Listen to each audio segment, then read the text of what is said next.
বছৰ আমাৰ চুৰ কৰিছে, ওপৰেদি টিং কাটি সোমাইছে, বহুত কষ্ট কৰিছে বেচাৰটোৱে। 3টামান চোৰ আছিলে, তললৈ ওলাই গৈছে। কিন্তু মানে মোৰ কথাটো হ'ল মানে কি চুৰকেইটা যেতিয়া ধৰা পৰিব, মই তাহাঁতক এটা কাৰণেই পিটিম যে চুৰ কৰিছ ভালকে কৰ। 3টা প্ৰেচাৰ কুকাৰ নিছে, 2টা আমুল কুল খাইছে, সেইটো চুৰ হ'ল নেকি বাৰু? যদি চুৰ কৰা ভালকে কৰ, যদি য'ত চুৰ হয় ভাল চুৰ হয় নহয়। মানে 7,000 মান টকা বস্তু নিছে খুব বেছি, সেইটো মোক বিচাৰিলে মই দিলোহেঁতেন। সেইটো চুৰ কৰিবলৈ কি দৰকাৰ বাৰু? ইমান কষ্ট কৰিবলৈ ৰাতিপুৱা পৰা হ'লে সেইটো ঠেং ভাঙিলেহেঁতেন, আকৌ মই হস্পিটেলত মই চাবলৈ যাব লাগিলেহেঁতেন। কথাটো সেইটো। গতিকে চুৰ কৰিলে ভালকে কৰিব লাগে। পিটিম সেইটো কাৰণে পিটিম যে তই কি কাৰণে অদৰকাৰী কথাত। এতিয়া মোৰ টিংকিখন লগাওঁতে মোৰ 15,000 টকা গৈছে।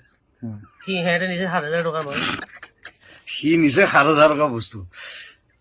গতিকে ইমান বটলা চুৰ হ'ব নালাগে। তাৰমানে চুৰ হ'লে ভাল চুৰ হ'ব লাগে।